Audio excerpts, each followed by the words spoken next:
You're listening to the Road to Wisdom podcast, weaving stories told by wonderful minds about all things motherhood, health, intimacy, politics, nature, and everything in between. Join us on an adventure discovering unique experiences that we can learn from to enhance the ways in which we live.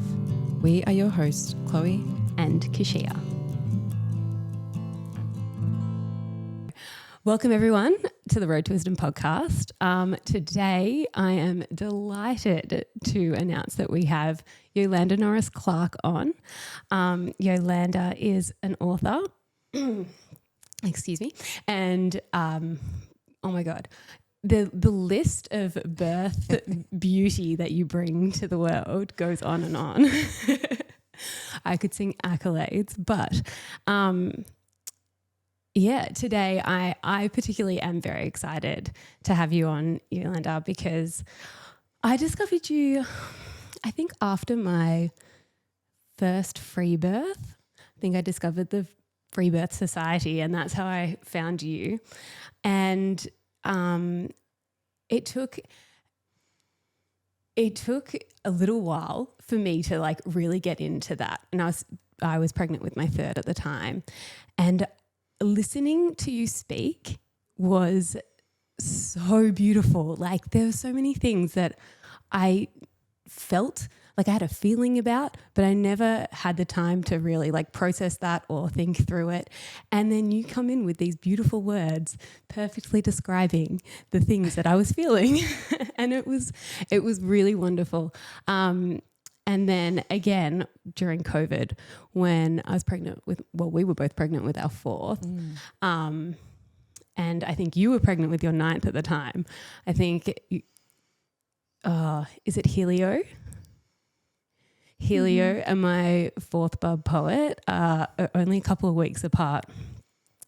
But watching you go through the motions of like this big scary pandemic and everything's coming to an end and the world's gonna collapse, and having your thoughts going through that was so relaxing and just empowering. So I'm really excited that you're on today.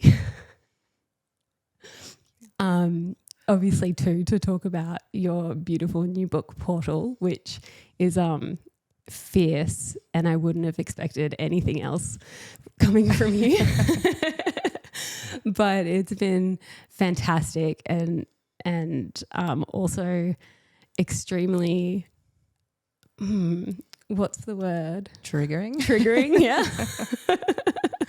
It's making me own my shit, which on like levels that I did not even realize I do not own my shit. So it's been good. It's been quite a transformative read. I'm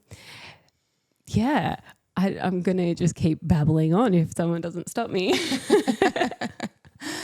Well, we're all pregnant, which is also very awesome. Yeah. We've got 15 children almost between us, which... No, 20, mate. 20. 20. Oh my God. Sorry, my bad. Oh my 20. And since no one here has had a scan, it could be more.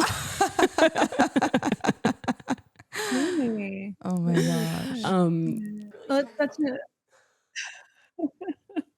it's such an honor to be here, women. Thank you so much for inviting me. Thank you for having me. I was going to say the honor is all ours. Anyway, so I guess where we'd love to start, is completely out of the birth realm. I mean, our podcast is heavily birth emphasized at the moment for obvious reasons. And that's something we are going to get into with you today. But reading your book, saw a statement that jumped out at me, and it's not the first time I've heard it from you or a few other women that I follow. And it was that you're a recovering radical feminist. And I was wondering if we could go into that a little bit, because I feel like I definitely relate to that. And I think a lot of our audience are on the same path, maybe just starting, maybe not there yet, and now they're going to start. But I'd love to go into that with you. Yeah, this is really it's interesting that this issue has become a point of interest for a lot of people. And I don't really think about this very much anymore because I've been through my process. But part of my journey, as they say, certainly was through the involved quite a lengthy period of my life where I not so much identified as a radical feminist, but I certainly saw the world and the politics of birth and the politics of motherhood and marriage and relationships through the lens of radical feminism. And as I delved more into spirituality and particularly self-ownership and self-responsibility, the charm of radical feminism really wore thin. And I realized that it had become for me, and I see this reflected in the world of feminism generally, really an excuse for perpetual victimhood, to be blunt. And I really, I had for many, many years blamed men and the patriarchy for the state of the world, the state of birth, all of the injustices that took place, that continue to take place. And once I cleared that lens and recognized that actually it's not man, the state of things, the state of birth, the state of everything in the world is actually a co-creation that we all contribute to, and that we all, in certain ways, on certain levels, consent to and buy into. I just felt immense freedom. So it's kind of as simple as that. And also, my dedication to the victimhood of feminism had some pretty negative impacts on my marriage, believe it or not. And how? I wouldn't have guessed it. I wonder, if anyone would relate to that. Yeah, I mean, my long-suffering and very sweet, good-natured husband, tolerated a lot of years of me really seeing him as, if not necessarily enacting the evils of toxic masculinity, at least representative of them. And it just didn't do me any favor. So this is really, I mean, largely selfish. I just found that my life, my family, my experience of the world improved drastically when I was able to set that lens aside and recognize that, there are certain patterns, and there is a lot of injustice, of course, that occurs in this world. And women have a hard time in certain ways, and men have a hard time in certain ways, and also men and women are very, very different. And I think that there are not only biological differences between men and women, but also some really profound and important spiritual differences. And all of that has a lot to do with my experience of birth and mothering as well. So, as I said, it's not really something that I think a lot about now, but that also is indicative of how much mind space that lens took up. My fixation on the evils of toxic masculinity and the patriarchy really took a lot of time and energy. And I find that I'm not interested in expending time and energy in that realm anymore. And that I have freed myself up to actually create and nurture my family and experience joy. So, yeah. So beautiful. Yeah, and really well said. And I think that's a theme that, I mean, it just cuts across so many different social and cultural aspects of where we're at today. And obviously a massive theme in your book as well, which is that, I guess, what our perpetual state of victimhood, and how, I mean, I listen to a lot of people like Gatsard and Jordan Peterson talking about the points for like victim points that you score like socially, and therefore you can say or feel or it justifies certain actions and behaviors. So yeah, it's something that we see a lot and something that we're hell-bent on trying to debunk so that we do have that freedom to not be victims anymore and have control of our lives and everything else that basically I read in Portal, people. So get this one.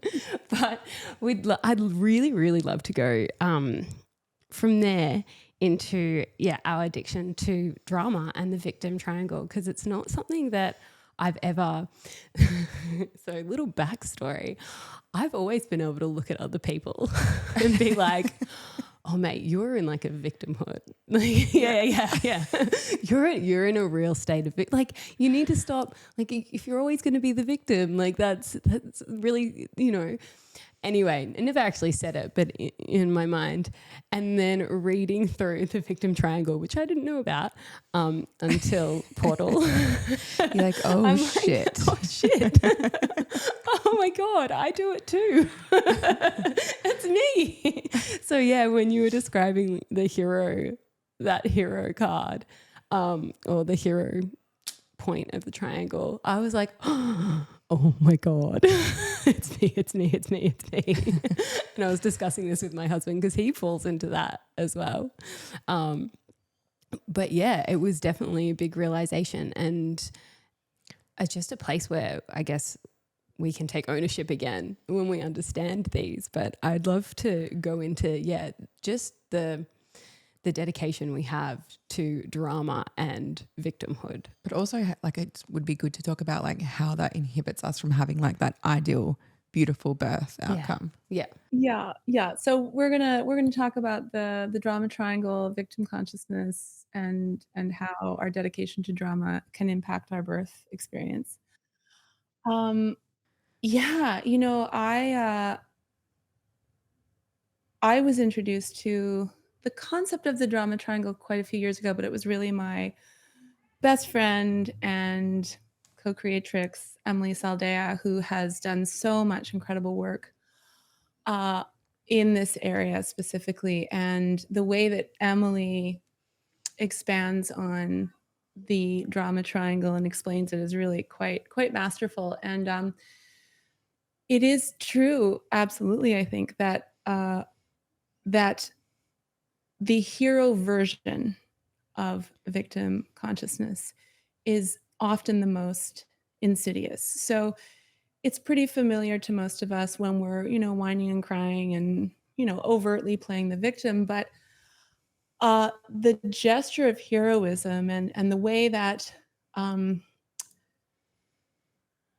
over delivering and taking more responsibility than is actually ours, and fawning and kind of just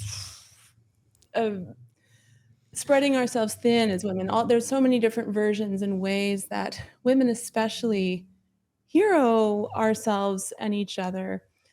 And that comes up so much in the realm of birth. And so, it is a lot easier to see these dynamics in other people, and cultivating a willingness to see this kind of thing happening in ourselves and in our own lives is really very, very humbling. And what I've found myself is that I'm pretty much on the drama triangle, 98 or 99% of the time. And what most of us do unconsciously is we kind of jump from one point on that drama triangle to another. We're whining and crying, and then we're overextending ourselves in order to, feel better about our lives.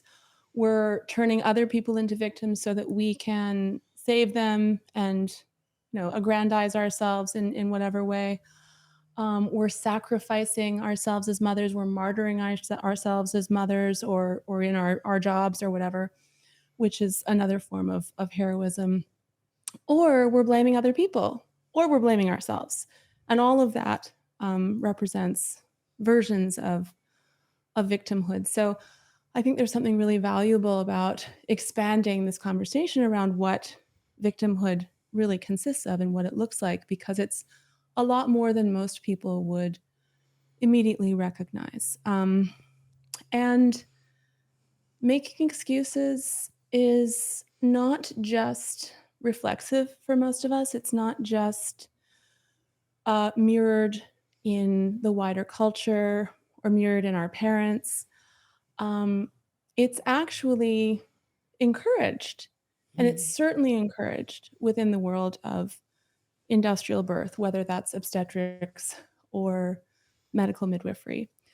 And women are actively, incentivized in certain ways to outsource our personal responsibility for our births. In fact, taking full responsibility for our birth choices is seen as, well, Irresponsible. Dangerous. irresponsible, but in certain cases even verging on criminal, right? I mean, it's nearly criminalized in some places, but it's definitely seen as irresponsible. So, the entire apparatus of industrial birth is really, on so many levels, a distortion of what I see as the truth, and an inversion of reality in so many ways. Because to my mind, taking responsibility for my birth choices and really for my life and for the lives of my children is, assuming my autonomy, claiming my autonomy, claiming my sovereignty as a free human being, which I believe that each of us is indelibly, according to natural law, is really the height of responsibility. And yet that is inverted in the system. And so, and that's an example of the way that victimhood is promoted and promulgated and encouraged in so many ways, especially in birth. But this goes for really every aspect of our health as well. And I see the birth process as really just an extension of another form of birthright that we human beings possess. And that's just our jurisdiction over the process of life and our biological functions in general, and our inherent capacity to heal spontaneously even, and death as well. So, the two primary portals, birth and death, are highly controlled. But the good news, of course, is that we have the option always of simply stepping outside of that inverted matrix and claiming those processes for our own. And I'm happy to be an example of how simple that is, really. And that's also another area where it's very tempting to fall into this victimhood pattern, right? I hear a lot of things from women around, really wanting to have a home birth or wanting to have a free birth, but, there's all these excuses as to why. And I mean, I'm not the victimhood police, so I can't determine whether or not those reasons are true. But for most of us, for most women, it really is just a matter of deciding that we're going to experience biology as it unfolds, and then having our babies. It's really doesn't necessarily need to be more complicated than that. And this is something that we've actually spoken about on the podcast before, where I think it was with Brooke, where her second birth was a free birth as well. And we were talking about how, you can go into the system and then have a finger to point at. But ultimately, I think when you're pointing at someone else and blaming or whatever, they did this and that's why these outcomes happened.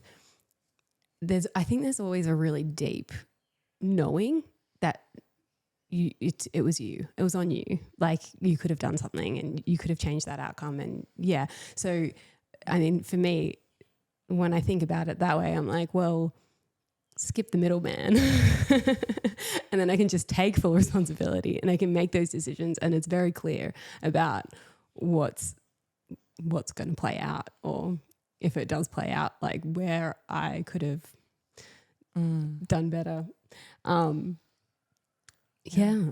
I feel like we're always talking about this, like especially me, because I've had so many different birth experiences and, you know, I'm always constantly, and it's like, well, if I was aware of that, or I knew that, I could have made that decision better. And like, it would have been, you know, so many times I've been tempted, and I even have been like, you know, if my birth keeper just didn't do that, then that wouldn't have happened. But ultimately I know that the only way to go forward is to do it alone and have full responsibility for that.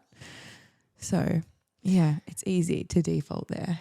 It is, but then also liberating when you can step out of that and be like, oh wait, actually, I have somewhat of a say in this, or the only say, which I mean, in most cases, that's it. Yeah. Well, from there, actually, there were so many points I want to touch on, but I'm going to go ahead and blame my baby brain for blanking. That's not really taking self-responsibility, Keisha. Blaming my baby. But because, you know, my baby's part of me, it is. I know this is something that I'm like, I really shouldn't like blame my loss of words on baby brain, because I look at you, Yolanda, and you are like the absolute, like you always have the words. And I'm like 10 babies in, she's still going with all the words. Like how? No, I feel it too, but I think the reframe is that all of our energy and our intellectual capacity is going towards the poetic and watery and wavery aspects of creation, and not so much the, you know, type A format. I certainly feel that myself. I feel like I'm not at my most articulate, and I'm sweaty and huffing and puffing, and just anyway, you're getting me at my rawest, most birthy self. I think I have to no more podcasting. Well, look, if it's any consolation, we are also sweaty, huffy and puffy, and we're nowhere near as close to birthing. So anyway, I would love to actually delve into, and this is going to be a total like sidetrack, but you described birth as just an extension of sex, and that was something that hit really nicely for me, because something like sex is something that I really enjoy. Intimacy, that's something that we talk about quite a bit on the podcast. And I actually then thought about it, and I'm like, everyone I know that has simple, straightforward, easy births, and there's no drama, and they don't, like, you never hear the people who have those births like, oh my God, and it was so painful and this was so hectic. Like it's always a really like, yeah, I just actually, you do this. Yeah, we just had some contractions and then I had a baby. Like it's really, and it's just straightforward. Yeah, it's really I tried to explain my births the other day to somebody, and I was like, yeah, they're just boring births. I mean, great, but boring. Just pretty straightforward, standard, like textbook, I guess, birth. They're like, oh, like expecting some more dramatic story, but no, it's not. But I've noticed like a bit of a pattern. Someone will prove me wrong while I say this, but I've noticed a pattern that those who are just more comfortable with their sex and, you know, open and, you know, I don't know, sexual beings, but without being overtly like, I'm a sexual being. Like this is, you know, do you know, I'm struggling to describe it, but they're just people who are comfortable with sex and therefore, you know, I guess really comfortable with birth. And I'd never made that distinction until you linked the two. And I was like, oh, wow. Yeah. Like it's having a good relationship with sex and intimacy and your partner. I see how that could then give you a good relationship with your birth and I mean, creating the baby, but then down the line, birth and pregnancy and all of that. So I really loved, I love that you made that link for for us, but I'd love to like try and expand on that for our viewers. Yeah, it's funny. I think on one hand, that connection is pretty obvious to most people, like penis plus vagina equals baby. But I also don't think that a lot of people have really fully allowed the the the the deep knowing of what that implies for the birth process to really percolate into their consciousness. And actually it was quite a revelation for me because I had been aware that some weirdos had orgasmic births. But it never really was kind of part of my, it really felt like this was kind of a category of birth that didn't really have anything to do with me. It wasn't really my interest. Which sounds so strange to say now that I have had a birth that I would describe as totally orgasmic. And in that experience, it seemed as though I was sort of gifted this illumination that birth literally is an extension or part of the continuum of sexual expression and the sexual experience, in a way that is so incredibly pure. And so, I mean, it's hard for me to describe this, but I actually think there's also a very important relationship between this realization that I've had and that a lot of other women have had as well, that birth is sex, and the kinds of forms of sexualized abuse that occur in the obstetric realm. And I think that one of the reasons for that is actually because the birth experience can be such a source of incredible power and insight. And if women were to actually discover how potent the birth experience is and how sexually and sensually charged birth is, that this would have major implications on all of the power structures in the world, actually. So yeah, birth really is the source of all, not just life, but I see birth as the source of the perspectives and the lenses and the worldviews that have become normalized, because in the birth process, we mothers and our babies are profoundly imprinted by the kind of underlying messaging that occurs through the intensity of the kind of experience that we're having on a spiritual level. And so when mother and baby are birthing themselves through orgasmic bliss into our new lives together, that's a very different experience from surviving intense trauma, which is what so many mothers and babies go through. So yeah, I think that the connections between birth and sex are not just interesting and exciting on a personal level. And, isn't it nice that I could have had, that I had an orgasmic birth and, this is available to everyone. It is that, but it's also much more profound and much more spiritual and much more impactful on the collective, and also highly political as well. So I think that this is an important topic in many ways.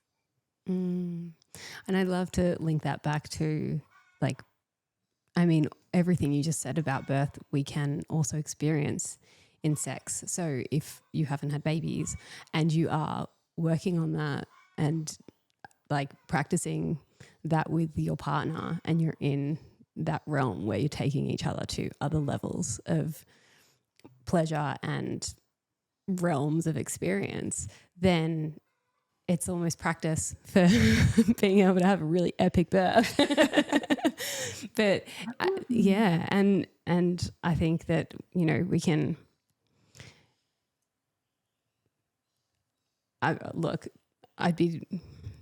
I don't know if this is true. I'm just going to talk smack right now. But I feel like if you're doing those things with your partner and you have experienced those things, when it comes to then procreating and gestating and then birthing, you would be more inclined to move away from systems, and you would be more trusting in your body, and having had those like spiritual experiences. Yeah, for lack of a better term. She doesn't know the English word. No, I'm practicing my Italian. We can carry that through, and, you know, into parenting as well. So it's I think it's a really beautiful way of looking at just that. It's, you know, creating a human's an extension of your love, and if it's like that child's created in a beautiful, loving, spiritual space, then they're going to come out hopefully in that exact same space. And yeah. Well, while we're talking about our partners and sex and intimacy and birth, I'd love to talk about men not having a place in birth, though, which is the opposite of what we're saying. Because I know you've spoken on that about your husband, Lee, really not having a place or a role, I should say, in birth. So I'd love to expand on that, because we've spoken a bit lately about kind of just taking the responsibility, because, you know, we're trying to all find this new groove of, you know, how we want to birth and who we want around and who we want there. And often, you know, like both of us have gone into previous births just putting a lot of that responsibility on our partners to be the keepers of the space and the energy, and make sure that, you know, Look the kids are good and this is good and this could go wrong. And yeah, I think we've landed lately that it just doesn't feel right to have that responsibility on them. So yeah, I'd love to expand a little bit more on, yeah, your what you perceive to be the right role for the man in birth. This is a very important and I think quite charged and possibly triggering conversation, actually. And I want to try to be really intentional with my words.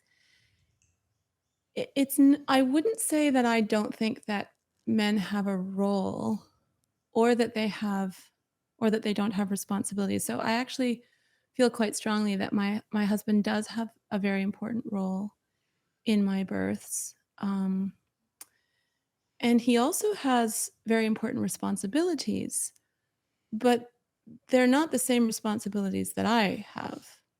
My responsibility is to myself, and by extension, my baby, because we are one. And my responsibility is birth. And my husband has no responsibility for that, because how could he? He's not giving birth. It's really quite simple. But he does have an enormous responsibility to me. And that responsibility is based on our contracts together, you know, our relational contracts. So, you know, our fundamental marriage contract, and I don't mean contracts on paper, I mean spiritual contracts. And so his responsibility is to love me and to support me and to do exactly what I want him to do during my birth experiences. And I would also say that I think his responsibilities include, you know, I mean, taking care of our kids, and that's part of our normal day-to-day life. So my births are very much just an extension of our lives as well. And I think that comes into play. So just by virtue of the fact that I'm well practiced at this, I like birth is also not really a big deal. I mean, it is a huge deal, and I'm so excited to give birth to this baby, but in terms of how we structure our family life and how we kind of set up the birth space, like there's nothing of that in my life at this point. I'm just going to wake up one morning and have a baby, or go to sleep one night and have a baby. You know, there's no big production around it. But nonetheless, when the time comes, I think that one of the sort of special responsibilities that my husband has outside of just the day-to-day workings of our life is actually to really protect the perimeter, you know, to really step into a very important masculine role that, you know, again, he occupies all the time, but there is an elevated sense of gravitas to this role when I'm birthing. I really want to feel like he is holding that perimeter space. But no, he has no responsibility for me or for the outcome, which I always just assume is going to be great, because why would it not be? You know, I don't really spend a lot of time thinking about the negative projections, in exactly the same way that I don't, you know, dwell on the possibility of having a major car accident when I drive to the park. You know, birth is very simple, and there's not a lot of fear. So that all comes into it. But um, I do think that I do see out there a lot of concern and a lot of negotiation and a lot of anxiety, actually, on the part of many couples who might be new to free birth, or who might be new to sovereignty and autonomy and self-responsibility. And a lot of those wires get crossed when it comes to kind of determining who has responsibility for what aspect of the way that this is all going to play out, when I think a lot of that is just kind of unnecessary overcomplication of things. Like, I'm the woman and the baby's in my body, and so I choose how and where I give birth, obviously. And my husband, his job is to support that and to make it as easy and seamless and straightforward for me as possible. But he can't make those decisions because the baby's coming out of my body. Like, it really, I don't think it needs to be much more complex than that. But I think this actually comes back to your first question around feminism, because we have a lot of cultural confusion around who owns what, and what sort of realms of life belong to men versus women, and what it is to be a man, and how men can properly support women, how women can optimally and rightfully support men, and, you know, whose business we're in and who's responsible for what. So I think that, you know, this is part of a much larger conversation. And one of the things that I really honor and appreciate and love so much about my husband is that he is so secure in his masculinity that it wouldn't even cross his mind to question my authority over birth. And I think that a lot of men who are not secure in their masculinity confuse what it is to be secure in their masculinity, or confuse what it is in their minds to be masculine. And they erroneously believe that what that means is that they have some kind of ownership over the birth decisions that their partner might make, or that they have some form of responsibility for the birth experience. And that too, I think, is actually an inversion. Men who are really confident in themselves, and who who are secure in their masculinity are capable of seeing what aspect of the experience actually belongs to them. And it's not the birth itself. And they have no claim over their partner's body, obviously. So this is a big, I think that's the big exact answer I was looking for. Because it's their role. Like their role is to actually find that within themselves so they can so seamlessly step into a space that just really authentically supports us as women and pregnant women and, you know, whatever role we choose to be in life and home. And yeah, I think that is so much of the part that is missing, and that is the message. Like that's what I needed to hear. I think that's the answer too. If we're coming from the system, which I mean, me and my husband have, where he's like, our first baby was born in hospital, and an experience that I feel very grateful for because it was completely void of intervention. I mean, unless, you know, people talking around you consider intervention, which I do, but like the actual intervention, the interventions. But, you know, in that experience, he was kind of shifted to the side, but then would have felt a pull to need to be doing something as well. And like,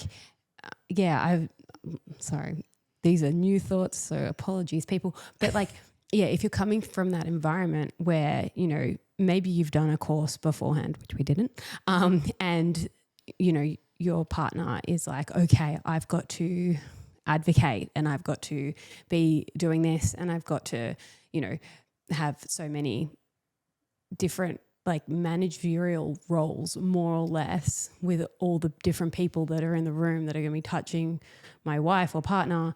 There, it's, you know, there's like some really strong things there. But if you're going into it in a sovereign space where it's just you two and your family and like maybe I think an that's extra pair of hands. Yeah, it's like, well, you know, what do they do? Like people then and we did this. It was like a shift of, okay, so I need you to look out for this and this and this and this if they're going wrong with me. But ultimately, he's not going to be able to see a prolapse cord as I birth at night in the dark. So things like that, like it's actually more on me and feeling into those sensations. And I guess navigating those responsibilities is simple. Like once you're out of the system, it's simple. It's not, this is on you. You've got to now be the midwife.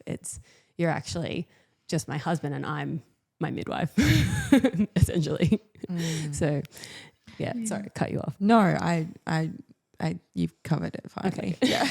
I got there in the end. But something that you just mentioned a lot in what you were just saying, you brought up the word fear a lot, and I feel like fear is obviously a super normal feeling, but when you're pregnant, it's like sometimes for me personally, will go in and out of like, is this an insecurity? Is this a fear? Is this intuition? Is this a message for me? Should I act on it? Or is it just fear? And it's kind of like this, and I know you speak about it in your book, and it would just be nice to kind of expand on the different, like just differentiating or not sitting with them or not attaching to them. And yeah, even kind of more tapping in and understanding some of those messages and fears. Yeah, I think developing a more fine-tuned discernment around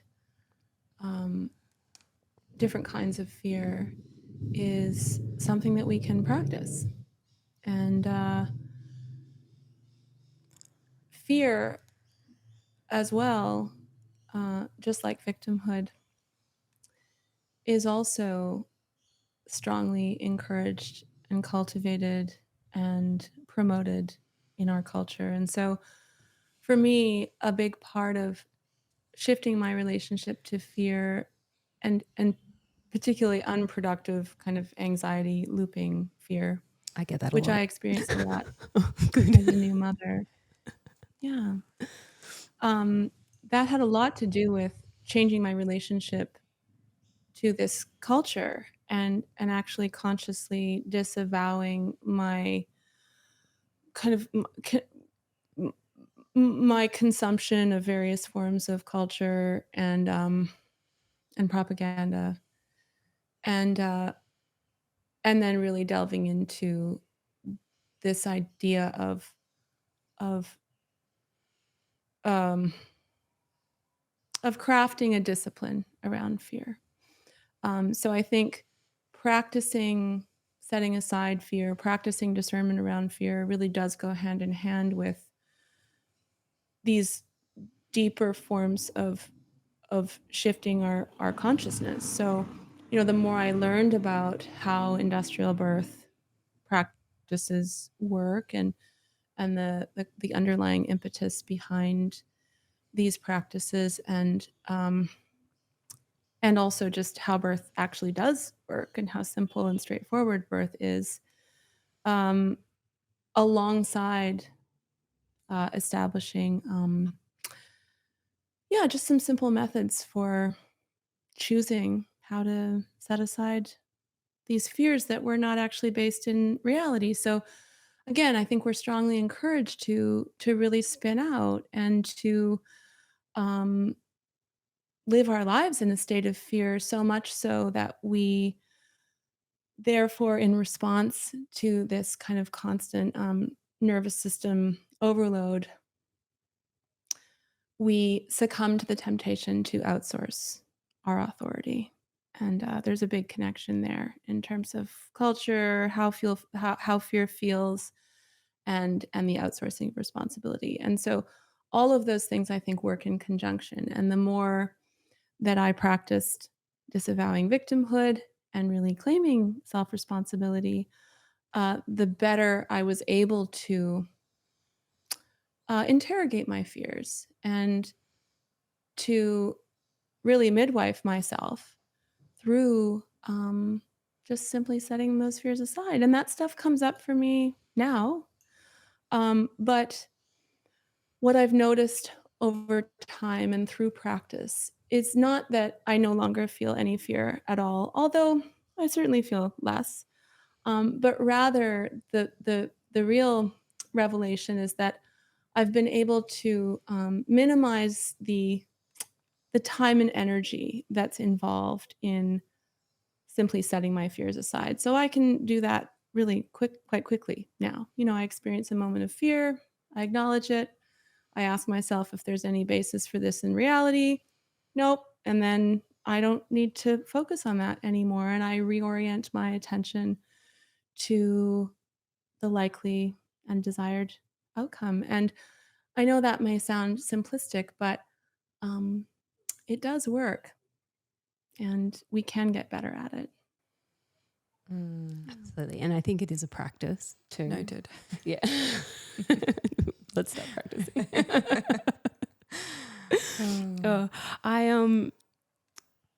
I'd love to go into I have a little quote from your book, so I'm going to read it, because this is something that we've spoken on a little bit as well, which you say, like, people who go into God will decide. We live in an area where it's not so much God, but it's like source or the universe is more the terminology. And, people like to believe in astrology a lot, and this can often lead to, well, it's in my stars that this is going to happen, or I'm not going to go to so and so and so. And in your book, you wrote that, people will say God will decide, and you say it's an irksome, ineffectual, and frankly lazy forms of spiritual bypassing, which I read, and I don't think I've had such a good laugh in so long, because I'm like, oh my God.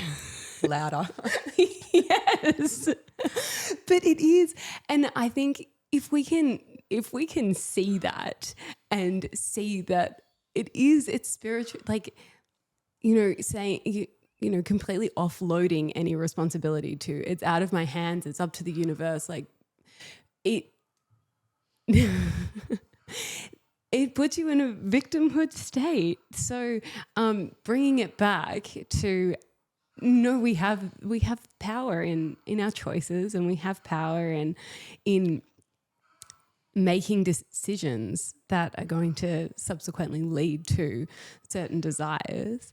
And we have the choice to work to not feel or fear or, feel pain. It was where I was going with that, but like fear as well. Like we have those choices to not, I guess when a fear comes up for me, I'm like, okay, am I going to dramatize this? Am I going to sit on it? Am I going to like feed it? Or do I like take a few deep breaths?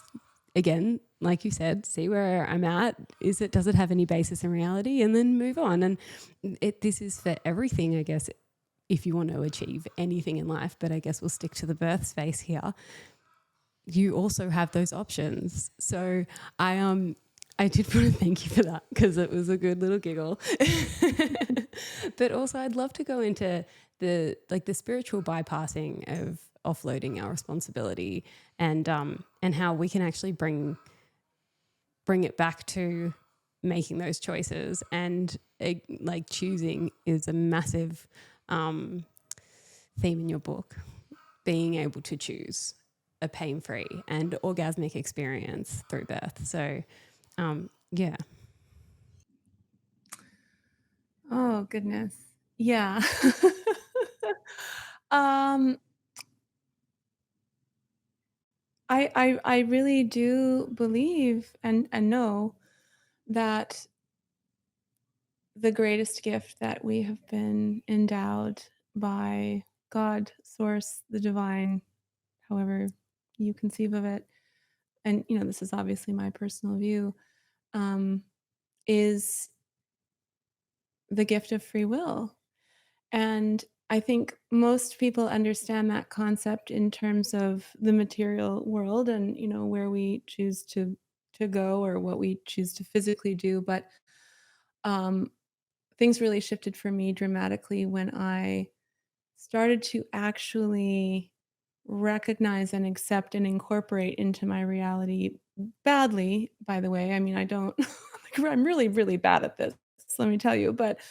Um but but I am at least now aware, which I actually dislike quite strongly. Self-awareness is awful most of the time.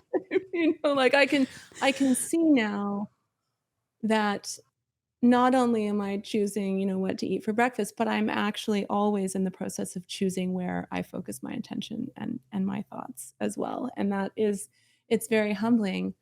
Um, but also that realization has changed everything for me. And this corresponds with the idea that everything that exists in our lives, everything that we experience in our lives, is the proof of our creative capacity. We have chosen everything in our lives. And of course, people are born into a variety of different circumstances. But I, even at this point, believe that we, on a soul level, to some extent, in some mysterious way that can't necessarily be fully known to us in this human incarnation, that we actually choose the circumstances of our births and our parents and our bodies and the lives that we enter this world into. So, that's all pretty esoteric stuff. But um, yeah, I think that we have so much more power than we have been led to believe, and that we are the continuous co-creators of our experience. And that doesn't, I don't think, preclude the idea of the power of the universe, or the power of God, or that there is a greater power outside of us as individual human beings. But we certainly do have enormous agency, and as I said, far more than we think that we do. Um, and the spiritual bypassing is really interesting. It's everywhere, and it's very tempting. Um, but what I see in every major world religion and And it is a common thread around this notion that we actually can choose, and I also think that every person has access to um, an inner knowing around what is actually right for us in a given moment. In every single moment, I think there's a path that is available to us that represents our highest self and our greatest purpose in life. And I certainly have not always taken that right path. And I don't think, I think we all falter. Um, but the knowing that choosing is always available to us, even in terms of just the most microscopic inflections of our thoughts, is just such a radically powerful concept. And once we're aware of it, we can't really get out of it. We there this again is a practice. And it can be incredibly confronting and humbling to notice ourselves falling into victimhood and excuse making and blaming and outsourcing and bypassing. And it certainly happens a lot, but it's exciting to me, actually. The more I am able and willing to take responsibility for every single aspect of my life, the more every single aspect of my life has transformed for the better in some really significantly quite dramatic ways. So I highly recommend. I really do. We will also be doing that as well. Actually, it kind of just makes me think about something that I think you had a workshop recently, and I know that you've in the past discovered G&M as well, and I have too, and I think that that's such a missing part to like that self-awareness and that paradigm absolutely exploding thought process of you create these conflicts that manifest as physical disease, and then that's just a whole nother way of looking at it. But I know that there was a lot of talk when you said that morning sickness is your own problem. And people were like, Something you choose. what? I've been, suffering, and I would just love to, like, I know we don't need to get into G&M totally, but I would love to just break that down a little bit. I know it's your second love. I know. Cool. I just like, I see it as there's so much truth in the offering of G&M. And so I'm really fascinated with how that relates to pregnancy and birth. Those, almost everybody experiences that. And so I wonder, when we're talking about G&M, how are we responsible for that, so to speak? Oh, yeah. Just a small question so for what- you. I only do small yeah, questions. I'll speak from my own experience. What I recognized about every single health issue or form of dis-ease that I've had in my life, and I'm 42 years old, and I've gone through a good number of physical issues, like most of us do. Uh, the conversation around taking full responsibility for the lives that we've created and every single experience that we've had, for me, extends to literally every single aspect of my life. So I've gone through, abusive relationships and, victimizations of various kinds, as well as forms of dis-ease in my body. And what I realize now, and this has been just the most liberating um, uh, form of recognition, what I've realized is that I chose each and every one of those experiences. And that doesn't mean that I chose them consciously or that I wanted these events to happen in exactly the way that they did, but that I certainly co created these experiences through the variety of choices that I made that led up to each of those kind of cataclysms in my life. And that when it comes to dis-ease specifically, whether it's morning sickness, which I've experienced, or, you know, infections, surgeries, whatever, uh, there has always been a part of me that has received some kind of benefit or payoff or cookie as a result of having manifested this form of dis-ease. And yeah, what I've learned through the work of uh, Rika Geert-Hammer, the late doctor, German doctor who developed, who observed, and this sort of phenomena of the connection between the brain, the psyche, and the symptoms that we experience as dis-ease. Um, our bodies are infinitely wise, and that our symptoms don't just come from nothing. They don't come from nowhere. And that in a way, there really is no illness or sickness in the way that we've been entrained to believe. Uh, Instead, what is occurring when we experience symptoms is that our bodies are simply in communication with us, and our bodies are expressing uh, the truth of what is happening under the surface.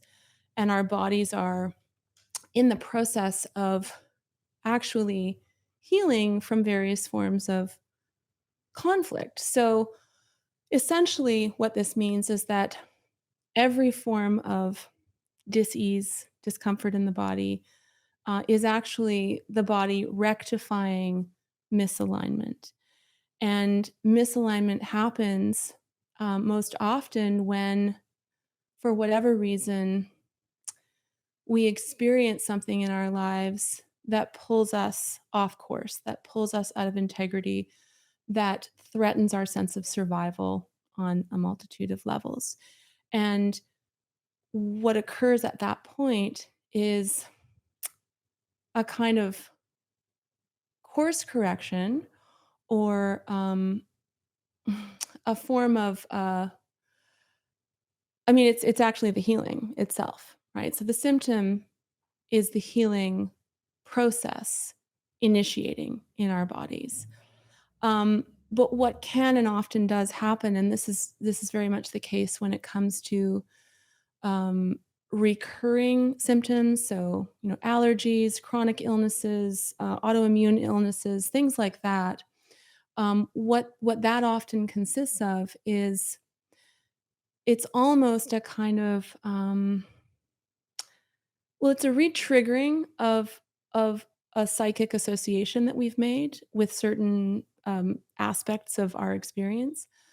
But what I have found is also at play is often a kind of addiction to the drama of it all. I think that one of the reasons that people struggle to fully process a healing cycle is because we there's a payoff. There's a payoff in terms of either attention or an opportunity to rest, um, or some form of validation. And I've noticed that in my own life. That's been absolutely true. And usually, um, the resolution of a healing cycle, in my experience, has only really occurred when I've been willing to acknowledge what it is that I get out of identifying with this form of illness, um, and I'm able to release that. And uh, again, this is very cultural. I think one of the main reasons that people are so frequently sick, and that there's so much struggle out there, that so many people struggle with again chronic illnesses and recurring illnesses, has to do with um, the many ways that the identification with our illness offers us forms of social and cultural validation and attention and entertainment even. And that is so very much connected to the overall topic of victimhood culture in general. Yeah, Yeah. people don't want to be well in many cases. I think that we become so attached to our identity as a person who is sick or as a sufferer or as someone who has or is or represents their chronic illness, that there's often a lot of fear and trepidation and discomfort around taking the step into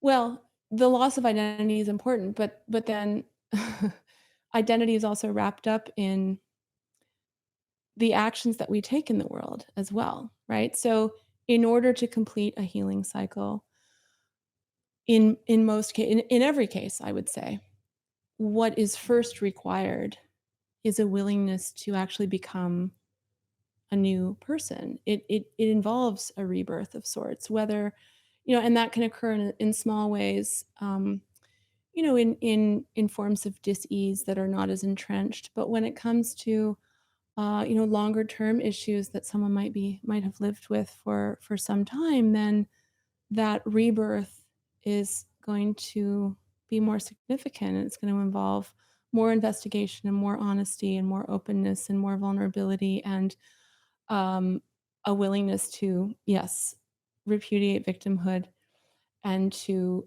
set aside the various forms of denial that keep us looped into these cycles. And this is a hugely popular concept in certain circles. And then in other circles, as I'm sure you know, what I'm talking about would be interpreted as the height of victim blaming.